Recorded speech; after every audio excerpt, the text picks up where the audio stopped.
¿Te imaginas descubrir un secreto tan oscuro dentro de un convento que cambiaría para siempre la vida de una joven monja? La hermana Abhaya encontró algo que nadie debía ver, y lo que siguió fue un asesinato que sacudió a toda India.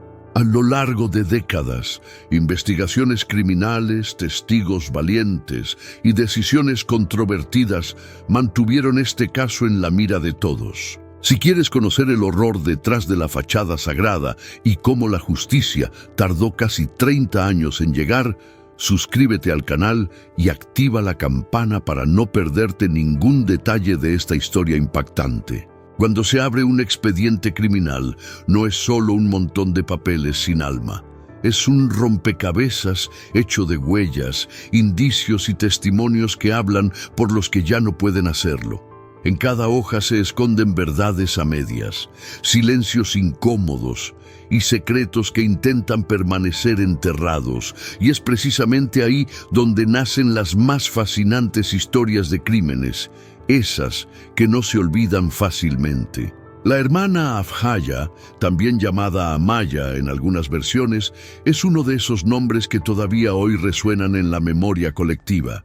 Su caso no solo es un misterio, sino una ventana abierta hacia las contradicciones entre fe, poder e injusticia.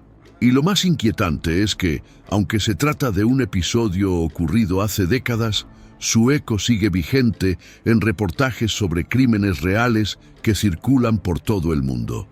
El atractivo de este tipo de casos criminales no radica únicamente en los hechos violentos, sino en cómo la verdad parece resbalar entre las manos de las instituciones. Cada paso de la investigación deja cabos sueltos, como si alguien se empeñara en que nunca conozcamos toda la historia. ¿No te ha pasado que lees sobre un crimen y sientes que te falta la última pieza del rompecabezas? Lo que ocurrió en el convento de San José en Kerala no se reduce a una tragedia aislada. Es, más bien, una lección sobre cómo las investigaciones criminales pueden ser moldeadas por presiones externas, por intereses ocultos o simplemente por negligencia. Y cuando eso sucede, los expedientes dejan de ser herramientas de justicia para convertirse en muros de silencio. Imagínate revisar una carpeta policial, fotos borrosas, declaraciones contradictorias, informes forenses que no coinciden. Ahí mismo nace la intriga, la sospecha de que estamos frente a un crimen mal resuelto o encubierto. Eso fue lo que pasó con la joven novicia que apareció muerta en un pozo, un hallazgo que encendió más preguntas que respuestas. Este caso nos recuerda que los crímenes reales no viven solo en los noticieros, sino en la memoria de comunidades enteras que se sienten engañadas o desprotegidas. En la India, miles de personas siguieron el caso con incredulidad, exigiendo respuestas. Algo parecido pasa cuando vemos documentales sobre crímenes y sentimos que la indignación también nos pertenece, aunque estemos lejos del escenario. La clave aquí no es solo entender lo que pasó aquella noche, sino observar cómo se tejieron las mentiras, los silencios y las medias verdades alrededor del convento. Porque no basta con señalar que alguien murió. Hay que preguntarse quién quiso que esa muerte quedara en la sombra. Y esas preguntas son las que alimentan las investigaciones criminales más complejas de la historia. El caso de la hermana Abhaya se convirtió en un espejo de lo que ocurre cuando la justicia se cruza con instituciones poderosas. ¿Cómo reaccionarías si supieras que detrás de un expediente aparentemente cerrado se esconde un secreto capaz de sacudir la fe de toda una comunidad? Eso es lo que convierte esta historia en una de las más comentadas entre quienes buscan entender los claroscuros del poder. Lo más sorprendente es que pese a los años transcurridos, la historia sigue despertando el mismo interés que al inicio. Críticos, periodistas y ciudadanos comunes han señalado cómo este caso demuestra que algunos crímenes nunca terminan de resolverse del todo. se vuelven leyendas, se transforman en advertencias y sobre todo nos recuerdan que la verdad rara vez se entrega sin resistencia.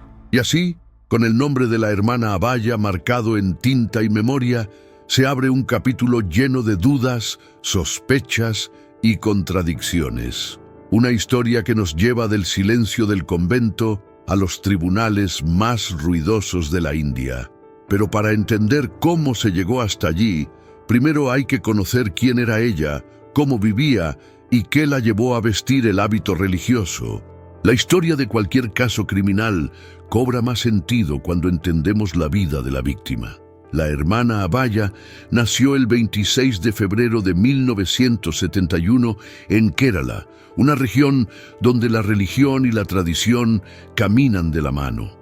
Desde pequeña, su entorno familiar estaba marcado por la fe, la disciplina y la fuerte presencia de la Iglesia Católica. Los relatos de quienes la conocieron coinciden en que era una niña serena, reservada y siempre dispuesta a ayudar. No era de esas personas que buscan llamar la atención, más bien irradiaba tranquilidad. Y esa calma temprana, según cuentan, fue lo que la fue acercando a un camino religioso que marcaría su destino.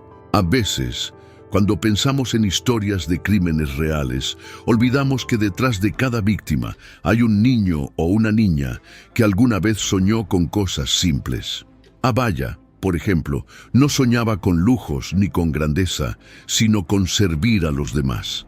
Ese detalle, que parece pequeño, le da un peso enorme a todo lo que ocurrió después. La infancia de Abaya se desarrolló entre juegos modestos, tradiciones locales y la fuerte influencia de la vida comunitaria en Kerala.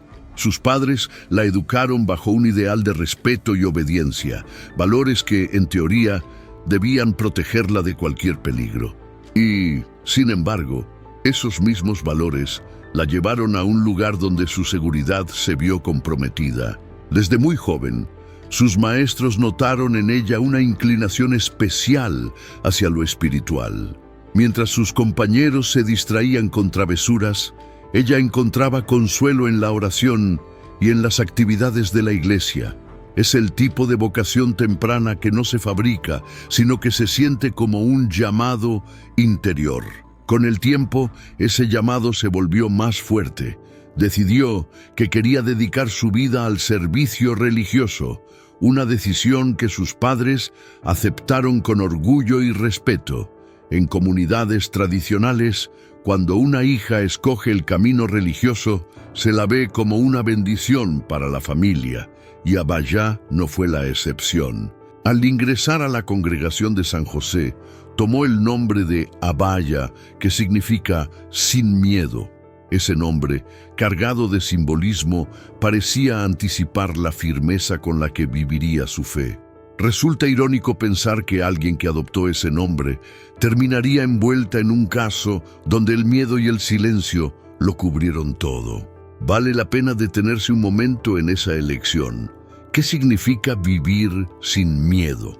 Para muchos, es enfrentar la vida con valentía, aunque se trate de decisiones pequeñas. Hablar en público, defender una opinión, decir la verdad aunque incomode. Abaya eligió ese camino en un contexto mucho más exigente, dentro de un convento donde la obediencia era ley. Esa etapa temprana de su vida nos recuerda que incluso en los casos criminales más oscuros, las víctimas tenían sueños y propósitos que nunca llegaron a completar.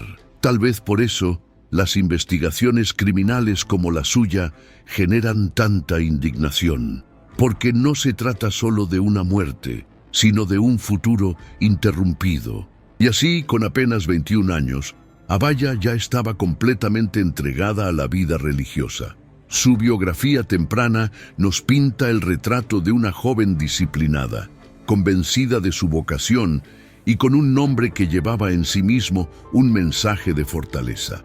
Pero su camino apenas estaba comenzando, y pronto se vería entrelazado con los muros del convento, los estudios universitarios y un destino que nadie imaginaba. Una vez dentro de la congregación de San José, La vida de la hermana Abaya tomó un ritmo marcado por la disciplina religiosa. Sus días se dividían entre oración, estudio y las labores del convento, una rutina que, aunque estricta, ella aceptaba con humildad. Para alguien tan joven, aquello significaba renunciar a muchos deseos personales en favor de una entrega mayor. No era solo cuestión de rezar o cumplir con reglas, también estaba su formación académica. Abhaya estudiaba en la Universidad BCM, una institución dirigida por la Iglesia Católica. Allí debía enfrentarse al desafío de equilibrar los estudios superiores con los deberes espirituales, algo parecido a quienes hoy intentan trabajar y estudiar al mismo tiempo. En la universidad, la joven se mostraba aplicada y dedicada. Sus compañeros recordaban que tenía una actitud tranquila, casi invisible, pero siempre cumplía con sus responsabilidades. No era de protagonismos, sino de constancia, lo que suele ser más valioso a largo plazo. Ese perfil discreto sería clave para entender cómo pasaba desapercibida en su entorno. En el convento, además de los rezos, Abaya tenía tareas prácticas, desde ayudar en la cocina hasta participar en actividades comunitarias. La vida religiosa no estaba desligada de lo cotidiano, al contrario, exigía una participación activa en todo lo que mantenía el convento en orden. Como en cualquier familia, cada persona tenía su rol. El equilibrio entre lo académico y lo religioso la ponía a prueba constantemente. Era como caminar por una cuerda floja. Si se inclinaba demasiado hacia los estudios, podía descuidar su vida espiritual. Si se enfocaba únicamente en la fe, corría el riesgo de atrasarse en lo académico. Ese balance era en sí mismo un ejercicio de disciplina. Lo interesante es que este detalle nos recuerda algo aplicable a la vida actual. Muchas veces sentimos que no hay tiempo para todo, pero la clave está en organizar prioridades. Un buen consejo práctico es dividir el día en bloques: estudio, trabajo, descanso, ocio. Eso de alguna manera es lo que hacía Abaya sin saber que estaba practicando gestión del tiempo. La relación con sus compañeras también era significativa. Abaya no era conflictiva ni buscaba destacar, lo que la hacía una presencia agradable en la comunidad. Era esa clase de persona que pasa inadvertida, pero cuya ausencia se nota cuando no está. Quizá esa naturaleza reservada contribuyó a que sus últimos momentos generaran tanta conmoción. El convento, sin embargo, no era un lugar libre de tensiones. Como en cualquier espacio cerrado, había jerarquías, silencios y secretos que rara vez salían a la luz. Y aunque la joven novicia parecía adaptarse bien, esas dinámicas ocultas serían cruciales para entender cómo su historia terminó convirtiéndose en uno de los casos criminales más comentados de India. Lo cierto es que, en ese ambiente, Abaya se fue forjando como mujer de fe y de estudio. Tenía apenas 21 años, pero ya cargaba sobre sus hombros una vida de renuncias y disciplina. Lo que para otros sería un sacrificio, para ella era simplemente parte del llamado que había decidido seguir desde niña. Y así, entre las aulas de la universidad y los pasillos silenciosos del convento, Abaya escribía día a día su historia. Nadie podía imaginar que esa rutina tan común sería interrumpida de forma brutal. El calendario estaba por marcar marzo de 1992, un mes que cambiaría no solo su destino, sino también el rumbo de toda la comunidad que la rodeaba. La madrugada del 27 de marzo de 1992 quedó grabada como el inicio de un misterio que todavía hoy despierta escalofríos. La hermana Abhaya había pedido a su compañera de celda que la despertara temprano, como quien planea un día común sin imaginar que sería el último.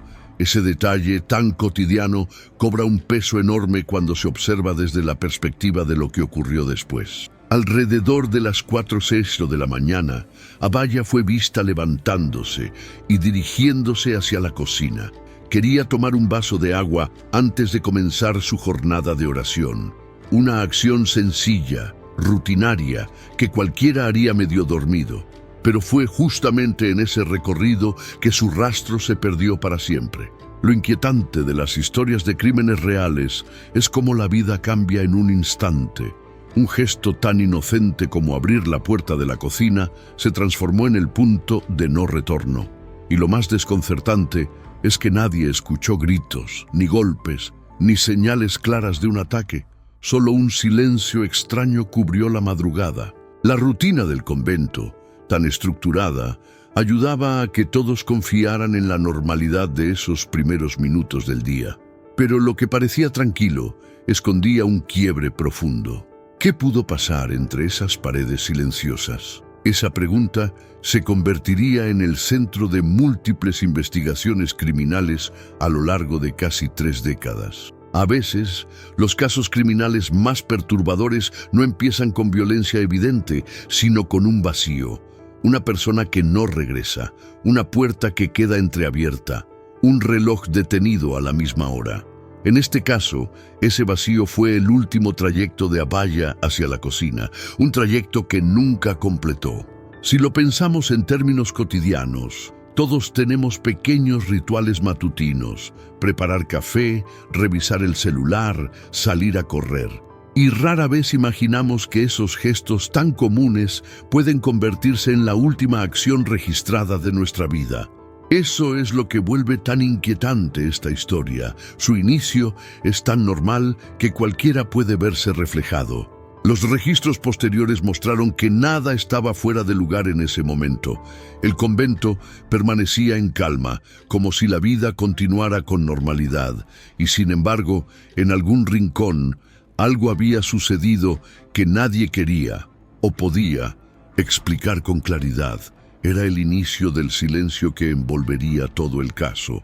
La hermana que compartía habitación con Abaya nunca imaginó que ese "despiértame temprano" sería lo último que escucharía de ella.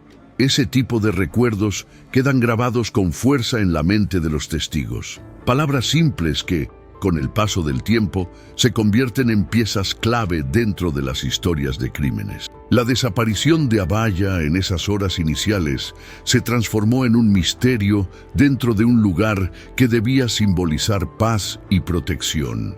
Y eso hizo que la sospecha creciera de inmediato.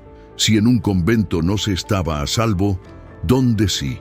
Esa sensación de traición fue una de las razones por las que la gente no aceptó las primeras versiones oficiales. Así, la última imagen conocida de la joven novicia es la de una figura silenciosa caminando hacia la cocina en plena madrugada. Nadie más la vio después, al menos no con vida. Y fue a partir de ese instante cuando el caso dio un giro inesperado. Pues pronto, un hallazgo dentro del convento pondría a toda la comunidad en estado de alerta. La mañana avanzaba en el convento cuando algo empezó a romper la rutina. Primero fue un detalle pequeño, una zapatilla olvidada en un pasillo, como si alguien la hubiera dejado apresuradamente. Luego, el velo de una monja asomando bajo una puerta, un rastro inquietante que nadie supo explicar de inmediato. Esos objetos se convirtieron en las primeras piezas de un rompecabezas oscuro.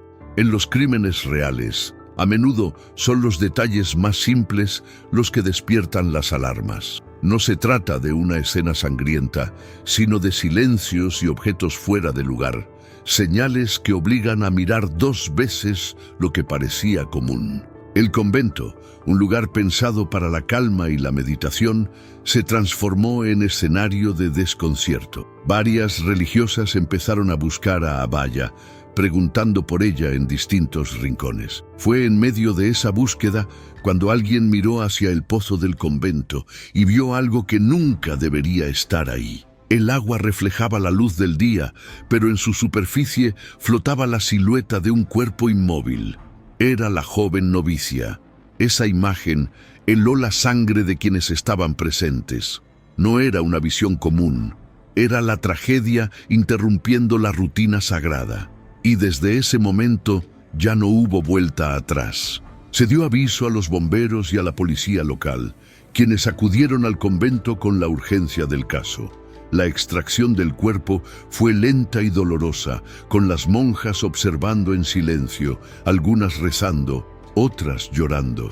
Escenas como estas quedan grabadas para siempre en la memoria de una comunidad. Imagina por un momento lo que sintieron quienes vieron aquel rescate. Incredulidad, miedo, un nudo en la garganta que no se disuelve fácilmente. Esa sensación es parecida a cuando recibimos una noticia inesperada que cambia todo en segundos. Solo que aquí no era un rumor, sino un cuerpo real que confirmaba la tragedia. La policía tomó nota de inmediato, aunque su intervención inicial resultó torpe. Se registraron los objetos encontrados, pero sin el cuidado que merecía una escena potencial de crimen. Y ese descuido, tan común en historias de crímenes, abriría la puerta a años de dudas y sospechas sobre la investigación. En el convento, el hallazgo cayó como un golpe seco. La idea de que una novicia apareciera muerta en un pozo dentro del propio recinto sagrado era inconcebible. Ese contraste entre lo sagrado y lo macabro fue lo que convirtió el caso en noticia nacional casi de inmediato. Los rumores comenzaron a circular entre los habitantes de Kerala. ¿Había sido un accidente? ¿Un suicidio? ¿O estábamos frente a un homicidio cuidadosamente disfrazado? Las preguntas crecían al mismo ritmo que la indignación, porque nada en la escena parecía encajar del todo. Con el cuerpo ya fuera del pozo y los objetos reunidos como primeras evidencias, se abrió oficialmente el expediente criminal. Pero lo que parecía el cierre de un misterio era, en realidad, el inicio de una maraña de contradicciones. Y el siguiente paso, la autopsia, lejos de aclarar las dudas, las multiplicaría. Una vez recuperado el cuerpo de la hermana Abhaya, el siguiente paso fue la autopsia. Ese procedimiento que, en teoría, debería dar respuestas claras. El informe médico identificó varias abrasiones en su cuerpo, marcas que sugerían algún tipo de forcejeo o caída. Sin embargo, no se hallaron señales de agresión sexual. El dictamen oficial fue rápido y contundente.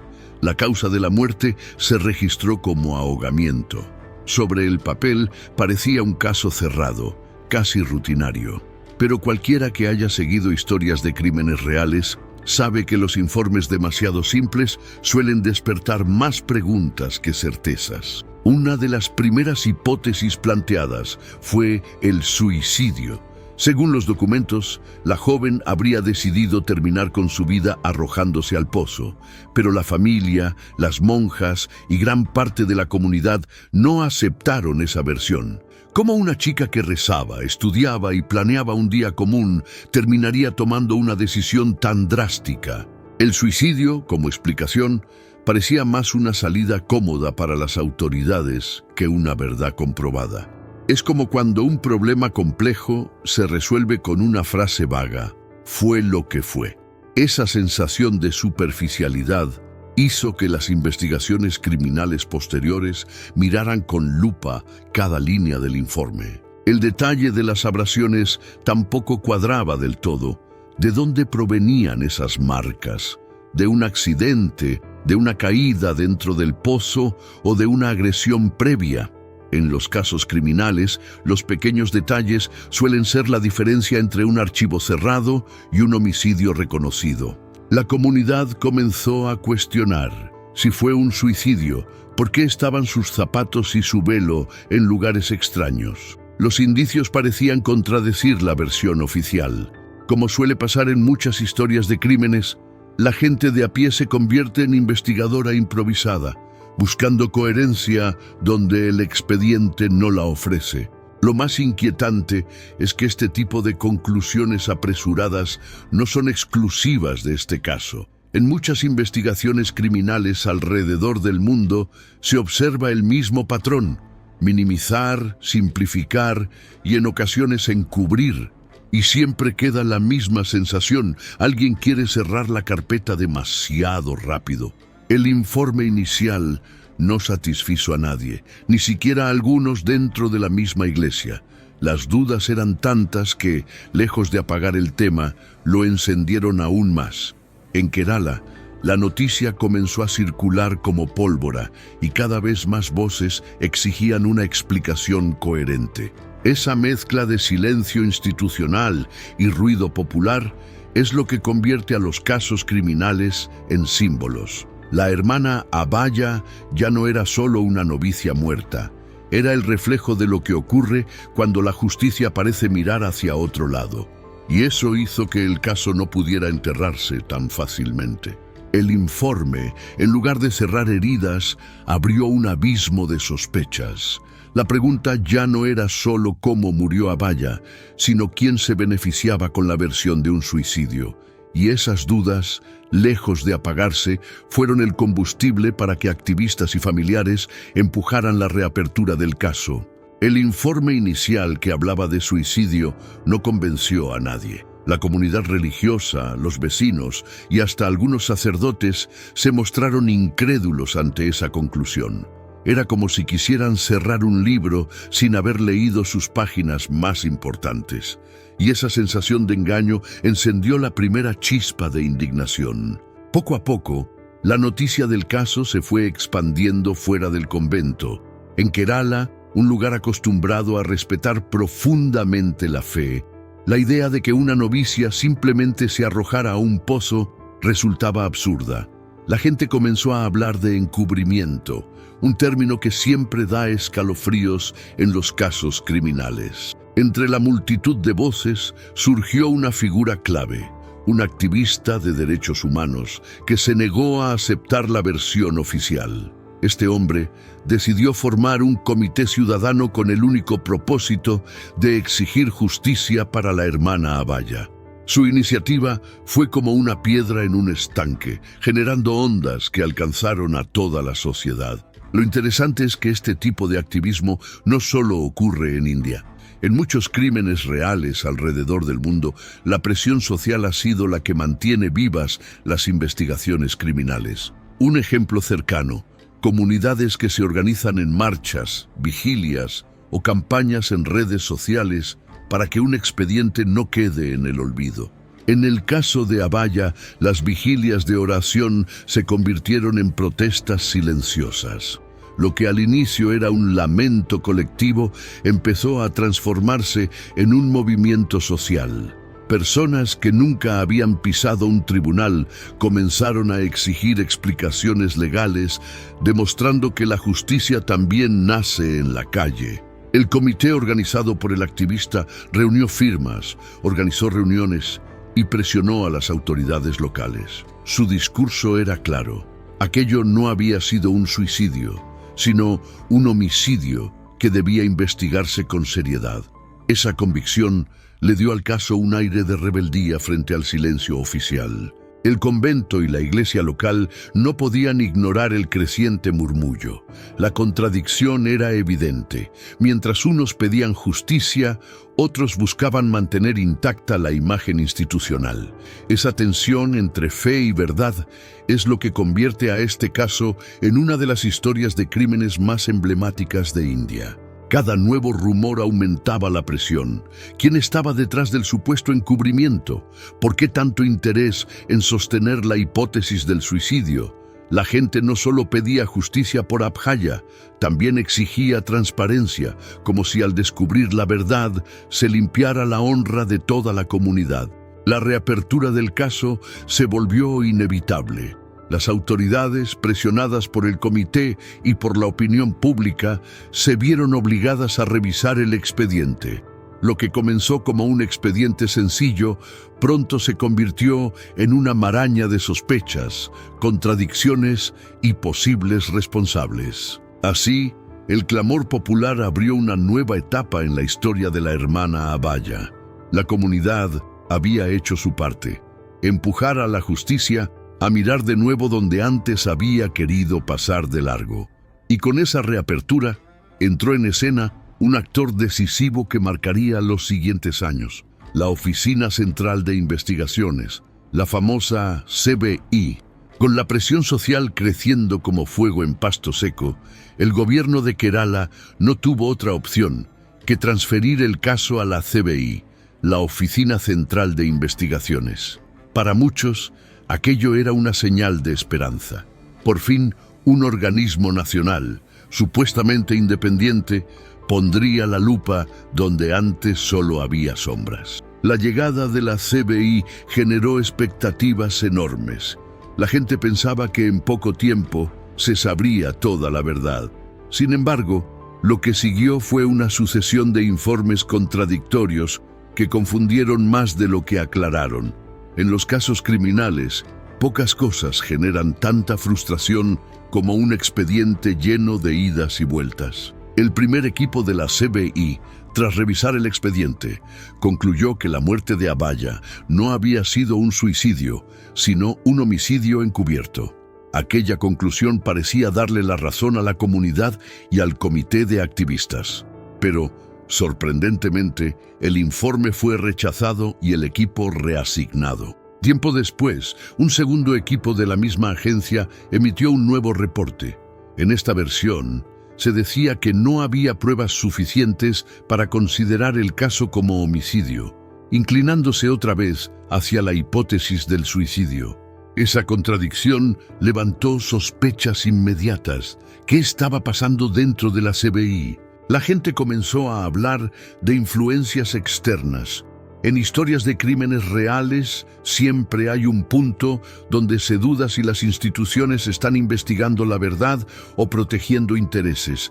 Y en este caso, el papel de la Iglesia en Kerala, con su enorme poder social y político, empezó a aparecer como una sombra inevitable. Con cada informe, el caso se enredaba más. La prensa recogía titulares contradictorios: un día homicidio, al otro suicidio. La población oscilaba entre la esperanza y la decepción. Era como estar en un carrusel macabro en el que la verdad nunca terminaba de llegar. El activista y su comité no se dieron por vencidos. Insistieron en que los informes de la CBI estaban siendo manipulados, presionados por intereses que buscaban mantener intocable la reputación de ciertas figuras religiosas. Su resistencia se convirtió en una pieza clave para que el caso siguiera abierto. Para los investigadores honestos dentro de la CBI, la situación era un verdadero rompecabezas. Cada pista parecía desvanecerse, cada testimonio parecía condicionado. La sensación era la de perseguir un fantasma. Había indicios de crimen, pero las pruebas concretas eran esquivas o, peor aún, desaparecían misteriosamente. Esta dinámica convirtió el caso de Abaya en un ejemplo perfecto de cómo las investigaciones criminales pueden transformarse en laberintos interminables. Lo que debería ser un proceso lineal se convirtió en una serie de versiones enfrentadas, dejando a la opinión pública atrapada entre la duda y la rabia. Sin embargo, la persistencia social y el ruido mediático impidieron que la historia se enterrara. Cada vez que el caso parecía cerrarse, volvía a abrirse con más fuerza, y esa insistencia marcaría el rumbo de la siguiente etapa: la aparición de testigos clave y revelaciones que sacudirían la narrativa oficial. Cuando parecía que la investigación estaba atrapada en un círculo vicioso, surgieron los testigos clave. Estas voces, casi siempre frágiles y llenas de miedo, tenían en sus manos fragmentos de la verdad, y cada declaración era como una chispa encendiendo un cuarto oscuro. Uno de los primeros testigos fue un joven empleado del convento. Aseguró haber visto movimientos extraños la madrugada en que Abaya desapareció. Según él, ciertos sacerdotes y una religiosa estaban presentes en lugares donde no deberían haber estado. Su testimonio encendió todas las alarmas. Otro detalle inquietante vino de una vecina que afirmó haber escuchado ruidos metálicos y gritos sofocados cerca del pozo esa misma madrugada. Aunque parecía un relato menor, en las investigaciones criminales, los detalles más pequeños suelen cambiar el rumbo de toda la historia. La tensión aumentó cuando un testigo clave denunció intentos de soborno y amenazas para que cambiara su versión. Esa revelación no solo apuntaba a un crimen, sino también a una red de encubrimiento activa. Era como si alguien, desde las sombras, estuviera escribiendo el guión del caso. En muchos reportajes sobre crímenes reales se repite el mismo patrón. Cuando los testigos son presionados, la verdad se vuelve aún más sospechosa. Y aquí ocurrió lo mismo. Cada retractación, cada contradicción en sus palabras, más que debilitarlos, reforzaba la idea de que había algo que ocultar. Uno de los momentos más tensos ocurrió cuando un testigo relató que había visto a Abaya siendo golpeada dentro del convento poco antes de su muerte. Esa declaración, aunque rodeada de dudas, sacudió la opinión pública. Ya no se trataba solo de un accidente o un suicidio. La escena sonaba a homicidio brutal, pero el precio de hablar fue alto. Algunos testigos fueron ridiculizados en tribunales, otros recibieron presiones familiares y laborales. El miedo se convirtió en un personaje más dentro de esta historia. Era como si el silencio se hubiera institucionalizado. A pesar de todo, las declaraciones comenzaron a formar un mosaico inquietante: sacerdotes, una religiosa y un encubrimiento sistemático. Lo que parecía una simple tragedia individual empezaba a destapar un escándalo con ramificaciones en la iglesia, la policía y las altas esferas sociales de Kerala. El público, ya acostumbrado a las versiones cambiantes de la CBI, encontró en los testigos una nueva fuente de esperanza y al mismo tiempo de rabia. Porque si esas voces eran silenciadas, significaba que el poder estaba ganando otra vez sobre la justicia. Así, el caso de la hermana Abaya pasó de ser un misterio local a convertirse en un símbolo nacional de lucha contra la corrupción y el encubrimiento. Y con los testigos bajo presión, la siguiente pregunta era inevitable: ¿qué sucedería cuando finalmente se señalara a los acusados frente a un tribunal? Después de años de idas y vueltas, la CBI dio un paso decisivo en 2008. Arrestó a los 3 señalados como sospechosos principales. Eran 2 sacerdotes y una religiosa del convento, nombres que ya habían aparecido en los testimonios. El impacto fue inmediato. La comunidad quedó dividida entre la incredulidad y la indignación. Las noticias de los arrestos corrieron como pólvora. En Kerala, algunos lo vieron como un acto de justicia largamente esperado, mientras que otros lo interpretaron como una persecución contra la iglesia. Así, los acusados pasaron a ser más que simples sospechosos. Se convirtieron en símbolos de un choque entre fe y verdad. Pero la trama no tardó en enredarse más. Poco después de los arrestos, el subinspector que había elaborado el primer informe apareció muerto en circunstancias extrañas. ¿Suicidio, accidente o silenciado por saber demasiado?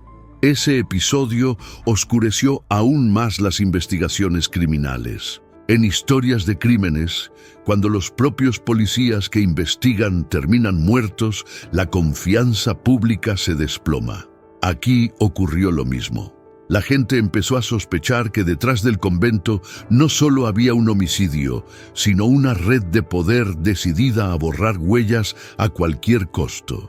Para la CBI, reconstruir lo que pasó la noche del 26 de marzo de 1992 se convirtió en una obsesión. Usaron testimonios, contradicciones y restos de evidencias para trazar una escena posible. Abaya habría sorprendido a los sacerdotes y a la hermana en un acto comprometedor. Según la hipótesis reconstruida, la joven intentó huir, pero fue interceptada. Se habría producido un forcejeo en la cocina, golpes contundentes y finalmente el traslado de su cuerpo al pozo. Una secuencia brutal, pero que explicaba tanto las abrasiones como la extraña colocación de objetos personales. Esta reconstrucción, aunque no confirmaba culpabilidades absolutas, daba un marco coherente a las sospechas. Y lo más inquietante era que coincidía con las piezas sueltas que habían aportado varios testigos clave. De pronto, La versión oficial del suicidio parecía cada vez más insostenible. La tensión social se multiplicó. Si la reconstrucción era cierta, significaba que figuras religiosas habían participado directamente en un crimen y luego en su encubrimiento. La pregunta que resonaba era obvia. ¿Qué otras manos poderosas estaban dispuestas a protegerlos? Para la población, los arrestos fueron un alivio, pero también una prueba de que el camino sería largo. En los reportajes sobre crímenes reales, este es el momento en que la audiencia se pregunta: ¿habrá finalmente justicia o todo se desmoronará otra vez? Lo cierto es que la reconstrucción del crimen no cerró el caso, sino que abrió la etapa más intensa, el juicio. Con los acusados en el banquillo y la opinión pública expectante, la historia estaba a punto de entrar en un terreno aún más complejo, donde la verdad tendría que enfrentarse al poder en los tribunales. Con los acusados ya arrestados, comenzó un proceso judicial que resultaría más largo y tortuoso que cualquier predicción. El juicio no solo debía resolver la culpabilidad de los implicados, sino que enfrentaba décadas de contradicciones, informes inconsistentes y la presión de una opinión pública que no olvidaba. Durante años, los tribunales revisaron narcoanálisis, declaraciones contradictorias y pruebas físicas que habían sido manipuladas o incluso destruidas. Cada sesión era un ejercicio de paciencia para los jueces, pero también un drama para quienes seguían el caso de cerca con la esperanza de justicia real. Las amenazas a testigos fueron un obstáculo constante. Algunas personas temieron hablar y cambiaron sus versiones. En los casos criminales, la presión sobre quienes tienen la información clave puede determinar si la verdad sale a la luz o queda enterrada junto al miedo. Las modificaciones realizadas en el convento complicaron aún más la investigación. Algunos pasillos y habitaciones habían sido alterados, eliminando indicios importantes. Esto convirtió al juicio en un rompecabezas, donde los fiscales debían reconstruir hechos con fragmentos incompletos. Las defensas legales jugaron un papel estratégico, cuestionando cada evidencia y cada testimonio.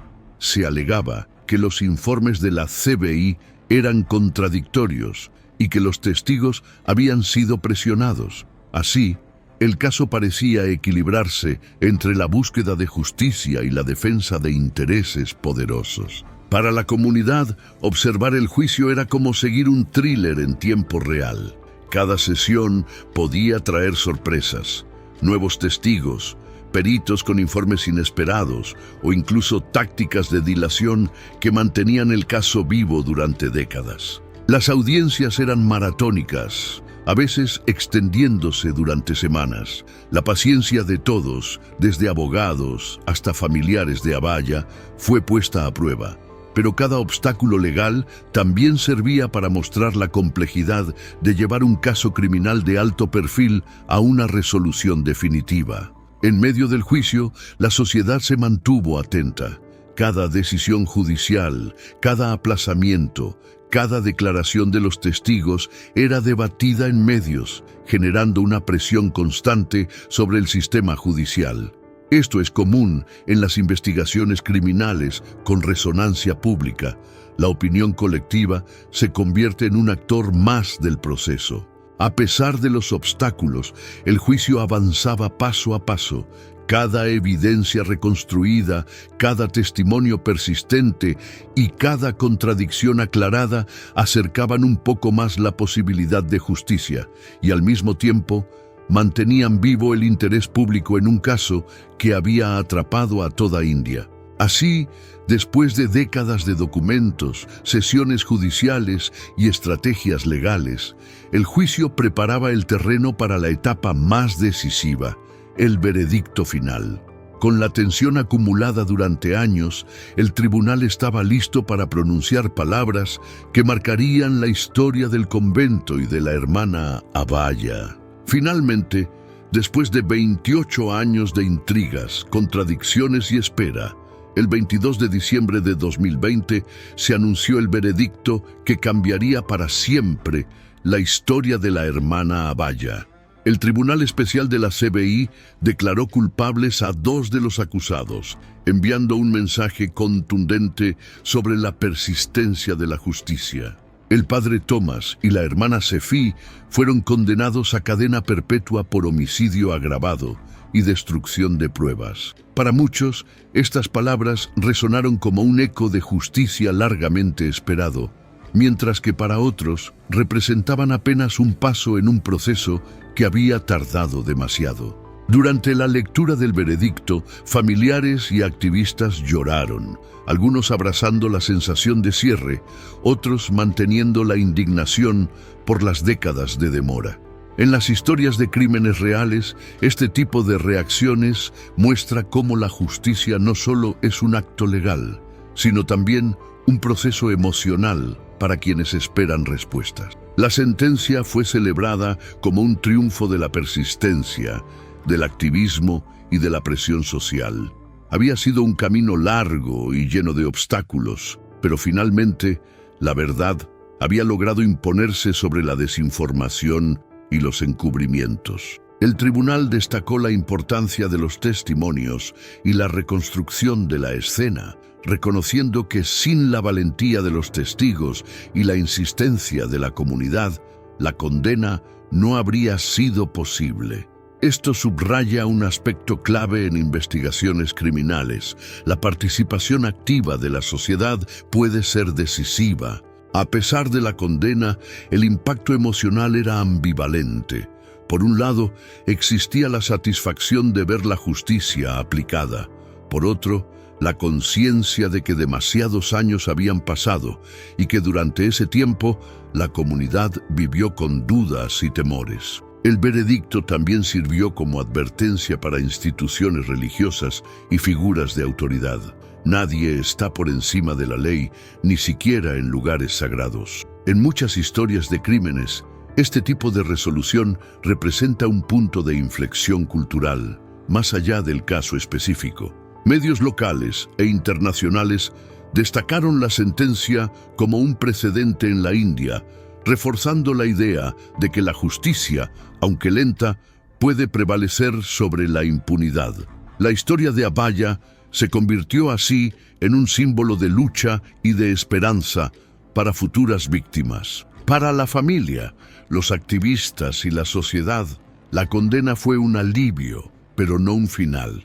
Muchos seguían cuestionando cómo pudo haber tardado tanto, qué presiones existieron y si realmente todos los responsables habían sido señalados. Esa reflexión mantiene viva la discusión sobre transparencia y rendición de cuentas. Y así, el largo camino judicial terminó en un veredicto que selló la culpabilidad de los acusados.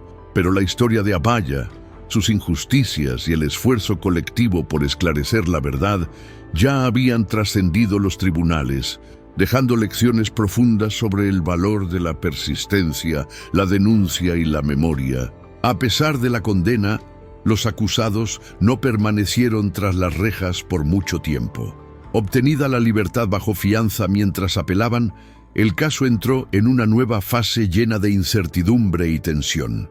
Para muchos, la sensación de justicia completa todavía parecía lejana. La comunidad y los familiares de Abaya se encontraron nuevamente en un limbo emocional. Por un lado, la condena había llegado, pero por otro, la posibilidad de que los responsables quedaran libres mantenía la ansiedad viva. En historias de crímenes reales, esto es común. La sentencia no siempre cierra la herida.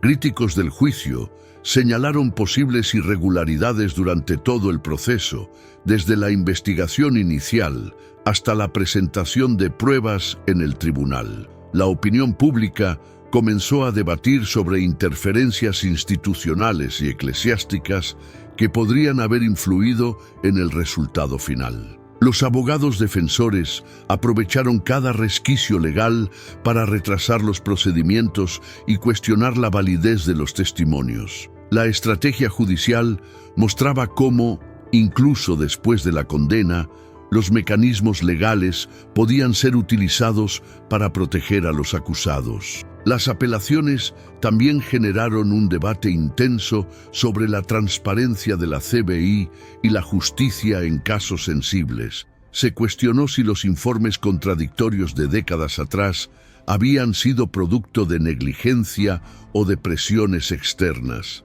Esta sombra de duda sigue acompañando la narrativa del caso. Para los activistas y la comunidad, cada audiencia de apelación era un recordatorio de que la lucha por justicia es larga y complicada. Aunque la condena existía en los papeles, la verdadera satisfacción solo llegaría si el proceso terminaba sin más retrasos ni interferencias. A nivel mediático, el caso continuaba acaparando titulares. La historia de Abaya se convirtió en símbolo de vigilancia ciudadana y de la necesidad de mantener la presión social para que la justicia no se diluya ante los intereses poderosos. Esta etapa también reveló un fenómeno común en investigaciones criminales prolongadas: la fatiga judicial. La población puede perder atención, los testigos pueden cansarse y las instituciones, si no hay presión externa, tienden a ralentizar el proceso. Sin embargo, la persistencia de activistas, periodistas y familiares mantiene el caso en la agenda pública. Cada audiencia, cada declaración y cada apelación son monitoreadas de cerca, asegurando que la historia de Abaya siga viva en la conciencia social. Y así, el caso continúa abierto en la mente de la sociedad.